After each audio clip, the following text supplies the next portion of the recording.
A terror to Australia was the wild colonial boy.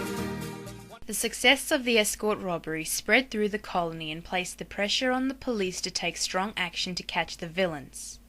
With informers and a large reward, the police were able to close in on Gardiner's Wago hideout within 7 days. John Gilbert, who was riding the short distance from the hideout to Ben Hall's station for some supplies and saddlebags, saw police troopers leaving Hall's property. Gilbert quickly turned his mount and galloped back to Gardiner to inform him of the troopers' presence, and then fled, forcing Gardiner to make a hasty escape with Dan Charters.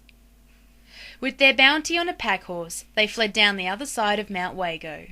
The police were closing in fast, and Gardiner was forced to let the pack horse and gold go.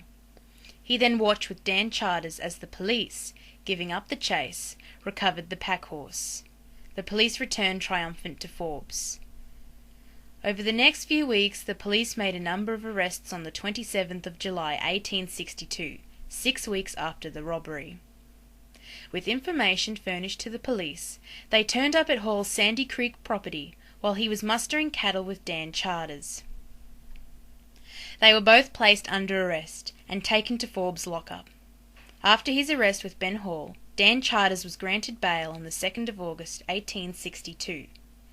Under fear of the gallows, pressure from his devoted sisters and the lure of a free pardon, Dan Charters turned Queen's evidence and named the perpetrators of the escort hold-up.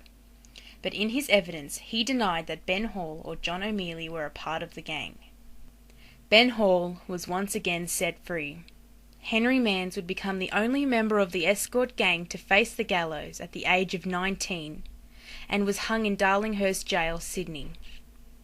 Alex Fordyce and John Bowe were also sentenced to hang, but were shown clemency and given life sentences and released in 1875.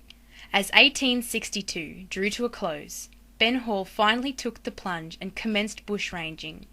He was now participating in hold-ups with Gardiner and Gilbert, and would become part of the greatest gang in history of any country, outdoing the American Jessie James and the Hole-in-the-Wall gang for armed robbery, kidnapping, murder, and intimidation. With the pressure of the police and the constant fear of informers, the leader of the gang, Frank Gardiner, decided to clear out of New South Wales.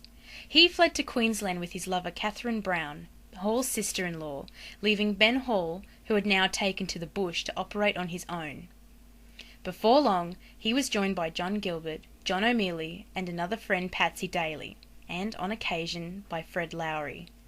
The die was cast, and the start of the most sensational and daredevil bushranging in the history of Australia commenced. A terror to Australia was the wild colonial boy. One morning on the prairie wilds, as Jackie rode along, and listening to the mockingbird singing.